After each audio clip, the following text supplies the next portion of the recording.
السلام علیکم ورحمۃ اللہ۔ ابتدائی دنیا ہی سے یہ روایت چلی آ رہی ہے کہ ہر گروہ اپنی الگ پہچان رکھنے کے لیے اپنا ایک الگ جھنڈا رکھتا ہے، جیسا کہ آج بھی ہر ملک نے اپنا ایک مختلف رنگوں اور نشانوں والا پرچم بنا رکھا ہے۔ ہر جھنڈے کے رنگ اور نشانوں میں مختلف تاریخی واقعات چھپے ہوتے ہیں۔ آج ہم اس جھنڈے کی بات کرنے والے ہیں جس کو حدیث پاک میں حضرت امام مہدی کا جھنڈا کہا گیا ہے۔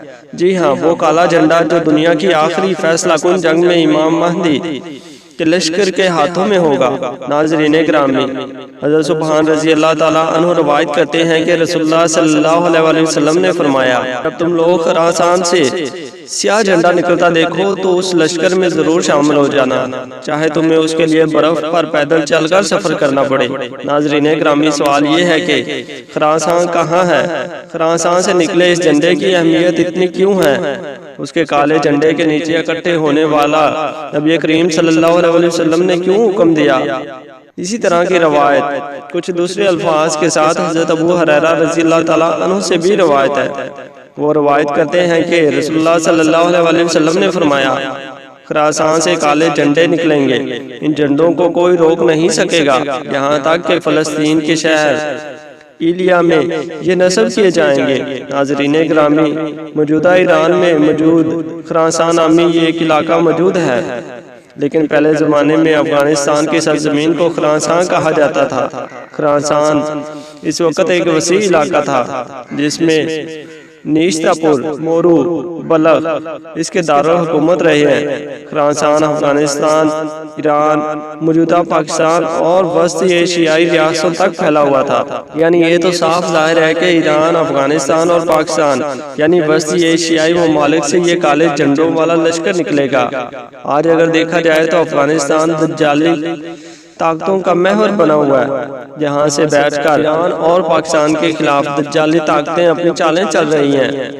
عراق کو تباہ و برباد کر کے افغانستان کی معیشت کا خاتمہ کر کے نیٹو وہاں سے فرار ہو چکے ہیں۔ ایران معاشی پابندیوں سے دوچار ہے اور پاکستان کی معیشت بھی اپنی آخری سانسوں میں ہے۔ آخر کیا ہے کہ اس خطہ میں کہ دجالی طاقتوں کی ساری توجہ ہمارے اسی خطہ کی طرف ہے۔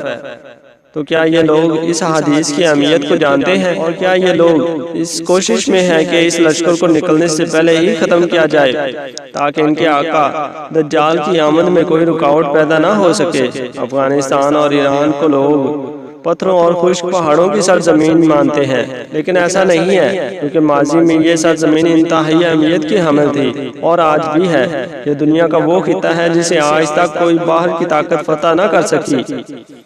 یہ خطہ کئی عظیم شخصیات کے حوالے سے بھی جانا جاتا ہے۔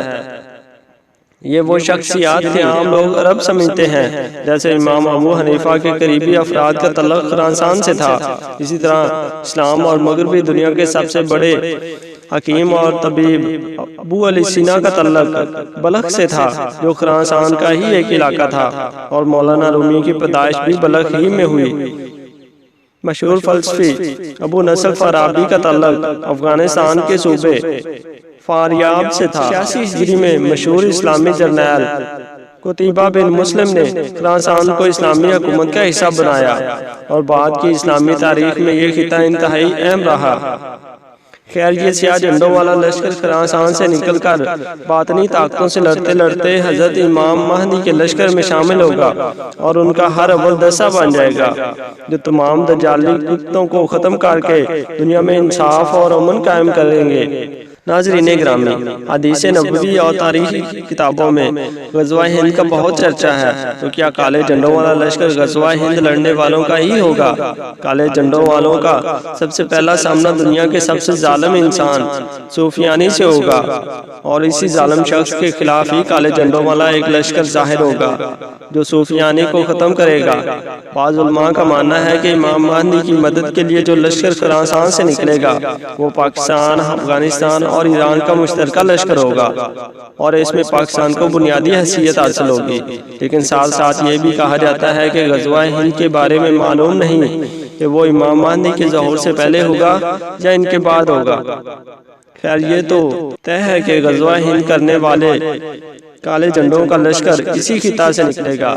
اسی لیے تو صہیونی اور دجالی طاقتیں اپنے آقا کو خوش آمدید کرنے سے پہلے ہمارے اس خطہ کا نام و نشان تک مٹا دینا چاہتی ہیں، کیونکہ وہ جانتے ہیں کہ مستقبل قریب میں اسی خطہ سے لوگ نکلیں گے جو کہ دجالی نیٹ ورک کو تباہ برباد کر دیں گے۔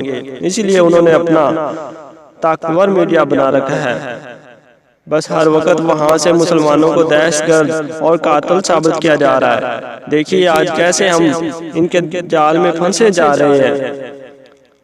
ہر ایک ہاتھ میں موبائل فون تو ہے، لیکن اس میں ہونے والے سافٹ ویئر اور اپلیکیشن ساری کی ساری دجالی نیٹ ورک کی ہیں جو ہمیں ہر وقت اپنی نظروں میں رکھے ہوئے ہیں۔